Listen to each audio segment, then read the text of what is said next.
አታውቂም ወይ? ንገሪኛ። አሁን ሄደሽ ቆይ ምን ልታደርጊ ነው? ይልቅ ሁሌ እኮ በሀሳቤ ሲመጣ ምንም ነገር ታላበላ ነው። ምክንያቱም አንዴ እኔ መጠየቅ ሲጀምር የበለጠ ይጨንቅሻል።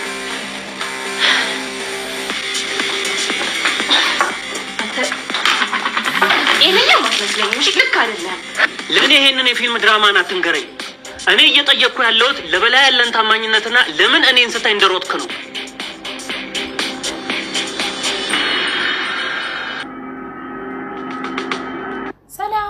ሰላም እንዴት ናችሁ? ውድና የተከበራችሁ በመላው ዓለም የምትገኙ ኢትዮጵያውያን እንዲሁም ኤርትራውያን የቻናሌ ቤተሰቦች እንዴት አላችሁ? ልኝ እግዚአብሔር ይመስገን በጣም ሰላም ነኝ። እናንተም በያላችሁበት ሰላም፣ ፍቅር፣ ጤና እንደምትወልኝ ተስፋ እያደረኩኝ ቪዲዮውን ስትጀምሩት እንደተለመደው ላይክ እና ሼር፣ ሰብስክራይብ በማድረግ ሰብስክራይብ ስታደርጉ የደወል ምልክቱን በመጫን ቤተሰብ ትሆኑ ዘንድ በአክብሮት እየጋበዝኩ የተለመደ ሀሳብ አስተያየታችሁን በኮሜንት እንድትሰጡ እያልኩኝ እንግዲህ ዛሬም ጽናትን በምዕራፍ 2 ክፍል 2 ወደ እናንተ ይዤላችሁ መጥቻለሁ።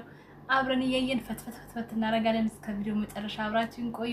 ሀሳብ አስተያየት ደግሞ አስቀምጡልኝ። ይሄንን ድራማ አምጪልን ሳምሪ እምትሉት ካለ ያው እኛ ለፍትፈታ ችግር የለም። ያው ከዚህ በፊት የምታወቀው በዩቲዩበሮች ነው። አሁን ግን እስኪ ወደ ድራማው ብንቀላቀል የተሻለ ነው። ድራማ ከማንም አያነካካንም ብለን ወደ ድራማ ገብተናል። ጽናት አፍላ ፍቅርን በዚህ አስተላልፋለሁ። በትንሿ ቻናሌ ደግሞ ጽጌረዳና ሌሎች ድራማዎችንም ብቻ እናንተ የምትፈልጉትን ኮሜንት ላይ አስቀምጡልኝ። የዛሬውን ክፍል እናያለን። አብራችሁን ቆዩ። ማን እንደኔና ተሰበችው ያስጠላው ያናደደው ያበሳጨው እንደዚህ ምን አለ እሱ እንኳን እንደሚያስበው በድብቅም ቢሆን አንዴ እንኳን ወንድሜን ባገኘው። ኪያ እንደዚህ አትበይ። እሱ ደህና ይሁን እንጂ ይመጣል። እሺ ሰኒ ልክ ናት። ኪራዬ ይመጣል። ኪራ እየመጣ ነው። ሲጀመር ኪራ እኔን ትቶ መኖር አይችልም። እውነት እላችኋለሁ፣ ሁላችሁም ታያላችሁ። ኪራዬ በቅርቡ ይመጣል። እዚህ ይመጣል። ናዊ በቃ መሽቷል፣ እንሂድ። እሺ ናት። እኔ ሊያዛት ራይድ ጥራ። እስከዛ ያቅፋታለሁ። የልጅናት እንደምንከራት ምስኪን ናሚ ይቅርታ እንግዲህ እንዳልሸኛችሁ እናቴ እንደዚህ እንደምታዩት ነው። ችግር የለውም እኛ እንሄዳለን። እኔ በቃ እስከዛ ልብስ ልቀይርልሽና ተኝ። በነገራችን ላይ የናቲ መቀየር በጣም ነው ያናደደኝ። እኔ እናንተንም ምንድነው ያናድባችኋል? ምክንያቱም ምንድነው ምክንያቱ ማወቅ እንፈልጋለን። እንዴት ሰው ሲያገኝ እንደዚህ እንደሚለወጥ ነው እኔ እንግዲህ አሁን እያየሁ ያለሁት። ይሄ ደግሞ በጣም ያስጠላል። ሰው ሲያገኝ ይሻሻላል እንጂ እንደዚህ እየጠጣ እየተጋተ እየመጣ ያዘንጉት ነው በኒና ህይወት ነው። ምክንያቱም ከመጀመሪያው ጀምሮ ደስተኛ አይደለችም ኒና ስታድግ ጀምሮ ብዙ ህይወቷ የተመሰቃቀለ ህይወት ነው። አሁን ደግሞ እንደገና አልፎ ተርፎ ትዳሯ ላይ እንኳን እንደዚህ አይነት ህይወት ሲገጥማት እኔ በጣም ነው ያዘንኩትኝ። የሴት ልጅ ህይወት አንዴ ነው በነገራችን ላይ የሚሰበረው፣ መመለሱ በጣም ይከብዳልና መጨረሻቸው ምን ሊሆን እንደሚችል እኔ የሚያጓጓኝ ቀጣይ አለፍ እያለ ነው የምናየው በነገራችን ላይ ማለት ነው። ምክንያቱም ረጅም ስለሆነ ድራማው እኛ እያወራን በመሀል መጨረስ አንችልም። እዚህ ጋር ደግሞ እንግዲህ የምታዩት እኔ ግን ግምቴ ልንገራችሁ ጋይስ። እዚህ ጋር ሄኖክ ሲገድል መረጃ ይዛበታል። አቶ ብሬን የገደለው ሄኖክ ነው። ይሄ እናተ ቤት አይደለም እንደፈለክ በእርግደኝ የምትገባበት ስርዓት ቢኖርህ በጣም ደስ ይለኛል። ደግሞም ደጋግሜ ከዚህ በፊት ነግሬሃለሁ። ይሄ የትም ስትጠጣ እያደርክ በኩለ ሌሊት የምትገባበት ቤርጎ አይደለም። እሺ የት ነበር ያመሸው? ይኸውልሽ አንቺ እንዳሰብሽው እየጠጡ አይደለም ያመሸሁት። የማገኘው ሰው ነበረ። ትዳር ያለ ፍቅር፣ ትዳር በመልካም ነገር አለማግኘት ውጤቱ ይሄ ነው። እነዚህ ልጆች የተገናኙበት መንገድ ምዕራፍ 2 በጣም የሚያስደነግጠው ባልታሰበው ሁኔታ ካገኘናቸው ሰዎች መካከል የነዚህ ባለትዳር መሆን ነው። እኔ በበኩሌ ገርሞኛል። እሳትና ጭድ አንድ ላይ ሲሆን እና ቤቲ ሄኖክን እኔ ግምቴን እናንተም ኮሜንት ላይ ማስቀመጥ ትችላላችሁ ግምታችሁን። ቤቲ ሄኖክን በአቶ በላይ ግድያ ላይ እጁ ያው አብሯት እንዲሉ ስላደረገች እጁ ኖሮበት ቪዲዮ ወይ ፎቶ ይዛበታለች ብዬ ነው የማስበው። አጅሬ እንዲበደናው ታግሶ አይቀመጥ ከነሱ ጋር ነው የሚሽው። ሲኦል ጓደኛዬ እንደዚህ መተው ቁርስ ካልበላችሁ ወይ ደግሞ ቡና ካልጠጣች ነው። እንደዛ ከሆነ ደግሞ እኔ ልጋብዛት ዝግጁ ነኝ። ሀይሉ አሁን ላይ እንደዚህ አይነት ነገር የሚያናድና የሚያበሳጭ ይመስልሻል? ህይወት ላይ ስንት የሚያናድ ነገር አለ መሰለሽ። ምን ነው የተፈጠረ ነገር አለ እንዴ? ያው ማታ ነገር ይሻል ነበር። እነ ሰኒ ራት አዘጋጅተው ነበር። አዎ ነግረሽኝ ነበር።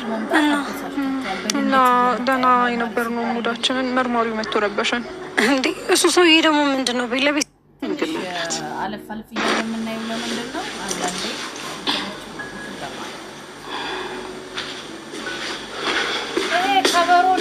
እየጠጣ እናይን በድጋሚ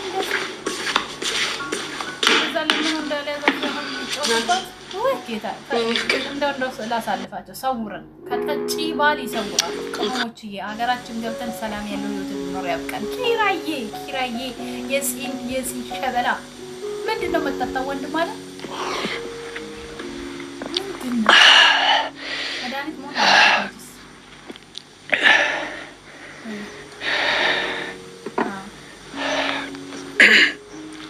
መድኃኒት ነው ገጠር ላይ ታውቃለህ። አንበሳ ልጅ ይሄ ነው በሽታን በድፍረት ማሸነፍ። አጎቴ እኔ ግን ከዚህ በኋላ አልጠጣም። እኔ በቃኝ። እሺ አጎቴ ዛሬ ወደ ከተማ መሄድ እፈልጋለሁ።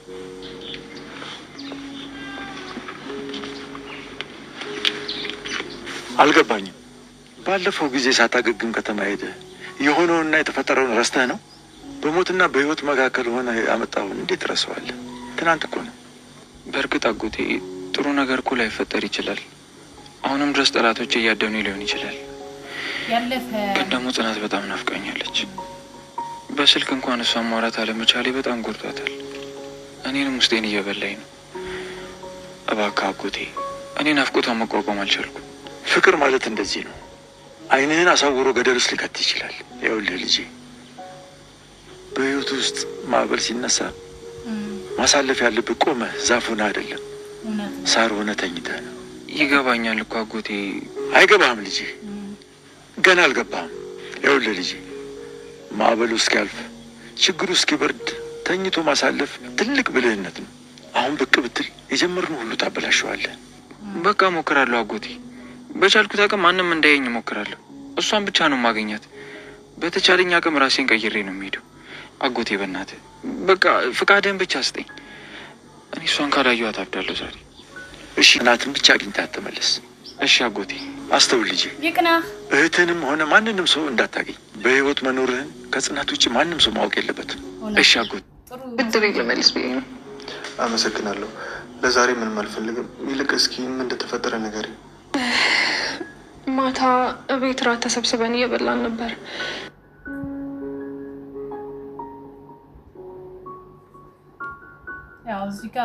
ከእኔ ጀርባ ምን እያደረግሽ ነው? ወይስ ያሳየሽው ነገር አለ? ቆይ አንቺ መርማሪው ከአንቺ ምን ፈልጎ ነው? ንገሪኛ ንገሪኛ። የሆነ ነገር እንዳየ ሰው ቆይ አንቺ ጋር ሙጥኝ አለ። ለምንድን ነው? ሄኖክ እባክህን፣ በጣም እያሳመምከኝ እኮ ነው። ልቀቀኝ እንዴ! ቆይ አንተ እኔን እየጠረጠርከኝ ነው እንዴ?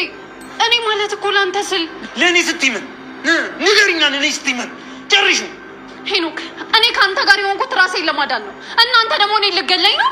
አላውቅም። ቤት አሁን ተረጋጊ። ግን ይኸውልሽ ከመርማሪ ጋር ምንድን ነው ያለሽ አንቺ? እንዴ ሄኖክ፣ ቆይ ምን እየሆንክ ነው ያለው? ደግሞ ከመርማሪው ጋር ምን ሊኖረኝ ይችላል? ራስሽን ማለት እንደዚህ አይነት ሲቹዌሽን ውስጥ እንድከች አልፈልግም። እሺ ሰማሽኝ አይደል? አቅልህን ስታል መሰለኝ። ጭራሽ እኔን ከፖሊስ ጋር ትጠረጥረኛለህ? የተጋባ ነው በአጋጣሚ ቢሆንም ይኸውልሽ አንቺ ግን ለእኔ ሚስቴ ነሽ። እሺ ሰማሽኝ አይደል? ሚስቴ ነሽ። አልሄድም። እዛ ፖሊስ ጣቢያ አልሄድም። እኔ ለዛ መርማሪ የምነግረው ምንም አይነት የማዋሻውም የማወራውም ነገር የለኝም። አልሄድም። ጥሩ፣ እንደዛ ከሆነ ለእኔም ተስማምቶኛል። ጥሩ ሀሳብ። እኔ ያንተ አገልጋይ አይደለም። ያንን ሁሉ ጉድህን ተሸክሜ እዚህ እንደ እስረኛ እየኖርክ ያለሁት በጣም ይበቃኛል። ለአንተ ከዚህ በላይ አልታዘዝም። እንዳልጎዳሽ ከፈለግሽ እኔን ማናደድሽን አቁምሽ። አምላኬ ሆይ ይሄ ህይወት ከምንም በላይ በጣም ነው የሰለቸኝ። ይሄ ፍርሃት፣ ይሄ ጭንቀት በጣም ነው ያስጠላኝ። በጣም ነው የሰለቸኝ። በቃ አሁን መርማሪ ጋር ትሄጃለሽ። አሁን ነው ትሄጂና አንቺ ጋር ምንም አይነት ፍንጭ እንዳያገኝ አድርገሽ አሳምነሽው ትመጫለሽ። ያንተን ትእዛዝ የምቀበል ነው የሚመስልህ? አላደርገውም። እስኪ ምን እንደምታመጣ ይሃል አሳየኝ።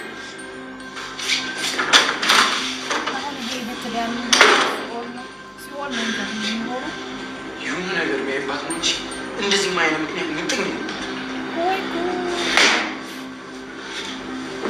ቢቀርስ እሺ አሁን የተገባ ይባላል። ቆይ እነሱ ግን ምን ሆኗል? እዚህ የሚያክል ቤት ውስጥ ብቻዬን መኖር ይመስላችኋል እንዴ?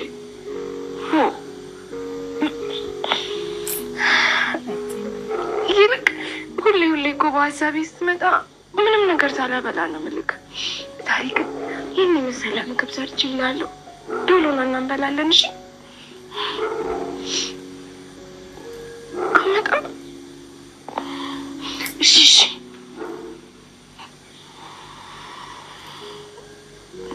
ይሻላል ብለን አይ ጽናት እንኳንም እሷ እንድታውቅ አደረግ ማረግም አለብን። ይኸውልህ መርማሪ፣ እኔ አንድ ነገር ልንገርህ። እኔ እነዚህ ቁጭ አድርገህ የምፈጀው ጊዜ ትክክለኛውን ወንጀለኛ እንዳታገኘው እያደረገ ነው። ይህ እኮ በጣም ግልጽ ነገር ነው። ኪራ በላይን ገድሎት እንደጠፋ ሁሉም ሰው ያውቃል። ያው በላይ ከሞተ በኋላ ኪራን ማንም ሰው አይቶት አያውቅም። አንተ ግን ኪራን ትተህ እኔ እነዚህ ቁጭ አድርገህ እያሳደድከኝና እያስጨነቀኝ ነው። አንድ ተጠርጣሪ ሙሉ ማስረጃ እስካልተገኘበት ድረስ ተጠርጣሪ እንጂ ወንጀለኛ ሊባል አይችልም። እንደዚህ ያለው ግለሰብ በሕግ ይጠየቃል። ስለዚህ ለቃላቶችሽ ተጠንቀቂ። መርማሪ ጆን፣ ይሄ ነገር ግን ከኔና ከወንጀሉ በላይ ተዝረጥርጬ እንድቀርልህ ፈልገህ ነው። ደግሞ ወፍራም ሴት ምን ያህል እንደምጠላቃል። እንዲህ ድብልብል ሁኜ ባሌ ከሚጣላኝ ዱብ ዱብ እያልኩኝ ወደ ቀድሞ አቋሚ እመለሳለሁ። እና እኔ እንደወደሽ ነው እንደዚህ ለበላብ እስክትሆኝ ድረስ ምስል መጠርጠሩስ ፍቅሬ ከአንተ ውጭ የሚበልጥብኝ ምን አለ ብለህ ነው? የኔ ፍቅር ብዙም እኮ አልወፈርሽም። ያው 1 ኪሎ ነበር የጨመርሽው፣ እሷንም ቀነሰሻል ካልክሽ እኔ እኮ እንዳጠላይ ብዬ ነው። ከአንተ የሚበልጥብኝ ምን አለ? መሪ፣ እኔ እኮ በጣም ነው የምወድሽ፣ በጣም ነው የማፈቅርሽ።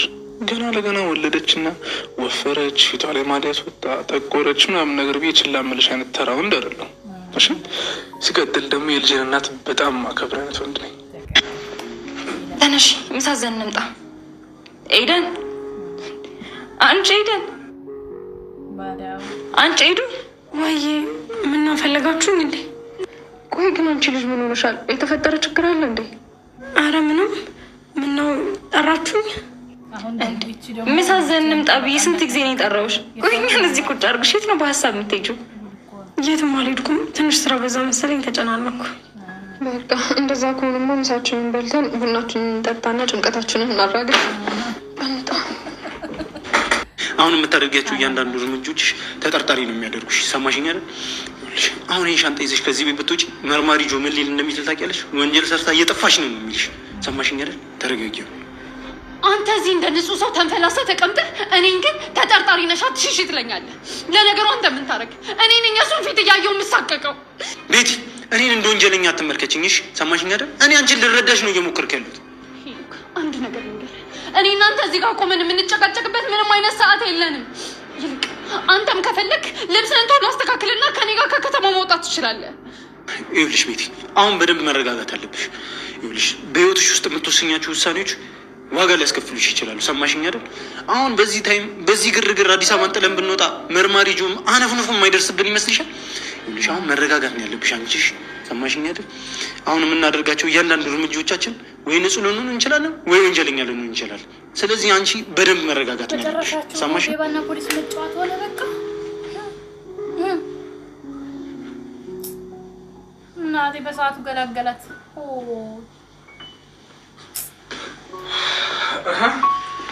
ሰሚራ እንዴት ነሽ? እንዴት ነው እባክህ? የሊያን አባት አምሮብሃል። ያው ለልጃችን ኩራት ሲባል ግድ ነው መዘነጥ። እና እያስተኛት ነበረ ነው ወይ ዘልጠ ነው የምታስተኛት? ኧረ ግድ ነው። ይኸውልሽ ይህን ስሜት ስትወልጂ ብቻ ነው የምታውቂው። ልክ ነህ።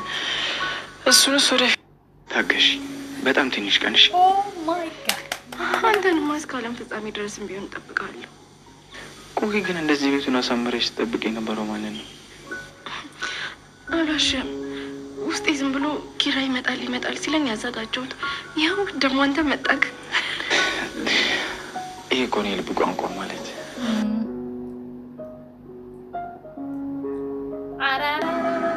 አንተ ነገር ታውቃለህ? እኔ እዚህ ክፍል ውስጥ የተቀመጥኩት ከአንተ ጋር ጊዜ ላባክን አይደለም። ያን ቀን የፖሊስ መኪና ስታይ ለምንድን ነው እንደ እብድ የሮጥከው? መቼም ንጹህ ሰው የህግ አስከባሪ ሳይ አይሮጥም አይደል? ለምንድን ነው የሮጥከው? የትም አልሮጥኩም መርማሪ። ይኸውልህ አትዋሽ። በላይ ከመሞቱ በፊት ቤት ውስጥ ጨቃጨቁ የነበሩት ሰዎች ታውቋቸዋለህ?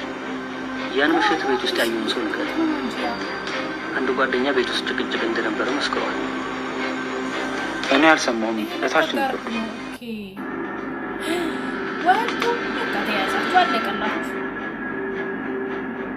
ሰላም ለእናንተ ይሁን። እንደማየው ከሆነ ቤት እየቀየራችሁ ነው የሚመስለው። ወይስ እኔ ሳላቅ አዲስ አበባን ሙሉ ለሙሉ ልትሰናበቱ ነው? አይደለም መርማሪ፣ ፍጹም የተሳሳተ ግምት ነው እየገመትክ ያለው። እኛ ትንሽ ራሳችንን ለማዝናናት ብለን ከከተማ ልንወጣ ነበር። ያው በቅርቡ እንመለሳለን። የመዝናናት ጉዞ በጣም የሚገርም ነው። ቤቲ ግን ቅድም እኔ ጋር መጥተሽ ስጠይቅሽ አንድም ስለ መዝናናትም ሆነ ከከተማ ስለመውጣት እቅድ እንዳልነበረሽ ነበር የነገርሽኝ። በዚህ 2 ሰዓት ውስጥ ምን ተፈጠረና ነው ይህ ሁሉ ከባድ ሻንጣ እየጫናችሁ ያላችሁት? መርማሪ ጆን፣ ለምንድን ነው በዚህ ልክ እየተከታተልከን ያለው? እኛ ቆይ የግል ነጻነት የለንም እንዴ? በዚህ ሀገር ውስጥ እኮ የትም ቦታ ሄደን የመዝናናት መብት አለ። ይኸውልሽ ቤቲ፣ የፈለግሽውን ያህል ልትቆጪ ትችያለሽ። ነገር ግን ይህ ጉዳይ ማለትም የባለሀብቱ የበላይ ጉዳይ ማለት ነው ተመርምሮ እስከሚያልቅ ድረስ በሱ ግድያ ዙሪያ የሚገናኝ ማንኛውም በቀጥተኛም ሆነ በተዘዋዋሪ የሚገናኝ ሰው ከከተማ መውጣት አይችልም። ይሄ ደግሞ ህጉ ነው የሚለው። እየጠረጠርከኝ ነው? አንተ እኔን እየጠረጠርክ? ይሄ ማለት እኮ ስልጣንን ያላግባብ መጠቀም ማለት ነው። በዚህ ደግሞ ከሳለሁ። አታስቢ ቤቴሌ፣ ምንም አትጨነቂ። እኔ የጠረጠርኩት ነገር እና ፍንጭ ነው የያዝኩት ነገር ልክ ካልሆነ አንቺ እኔን የመጠየቅ ሙሉ መብትሽ የተረጋገጠ ነው። ይሄ ደግሞ ህጉ ነው የሚለው። እኔ ደግሞ ለህጉ ታዛዥ ነኝ። ነገር ግን ይሄ ነገር እስኪሆን ድረስ አንቺ ከከተማ መውጣት አትችይም። ምን ማለት ነው? በዚህ አጋጣሚ ከተገናኘን አይቀር ጠይቀን። ይሄ ነው ከአንተ ከዚህ በፊት የኪያ ፍቅረኛ አልነበርክ እንዴ? በአንድ ጊዜ እንዴት ነው በቤት ልታገባ ይቻልከው እንዴ? እሱ እኮ የግል ህይወታችን ነው። አንዳንድ ጊዜ ህይወታችን ደግሞ በፈለግነው መንገድ ደግሞ አይሄድም። ያው ህይወትና ፍቅር ተለዋዋጭ ናቸው። ተለዋዋጭ? እሺ እኔ እስከማውቀው ድረስ እና የፖሊስ መዝገብ እስከሚለው ድረስ ግን አንቺ ቤቴ የኪሩቤል ፍቅረኛ፣ አንተ ደግሞ የኪሩቤል እህት የኪያ ፍቅረኛ መሆናቸውን ምን የሚነግረው? እንግዲህ ቤተሰቦቻችን የዛሬው የጽናት ድራማ ምዕራፍ 2 ክፍል 2ን በዚህ ፈጽመናል። እንዳያችሁት ነው። በጣም ብዙ ልብ አንጠልጣይ ነገሮች አሉት። ቪዲዮ እንዳይረዝም አለፍ አድርጌ ባሳያችሁም ግን ረጅምም ቢሆን ብዙ ነገሮችን በመሀል አሳይቻችኋለሁ። ለማንኛውም ውድ ቤተሰቦች የተከታተላችሁ እስካሁን እስከዚህ ሰዓት ከኔ ጋር ስለቆያችሁ በጣም ማመሰግናችሁ። አሁንም ላይክ እና ሼር ሰብስክራይብ አይረሳ። ወዳችኋለሁ። ሀሳብ አስተያየት በኮሜንት መልካም ጊዜ። ቻው ቻው።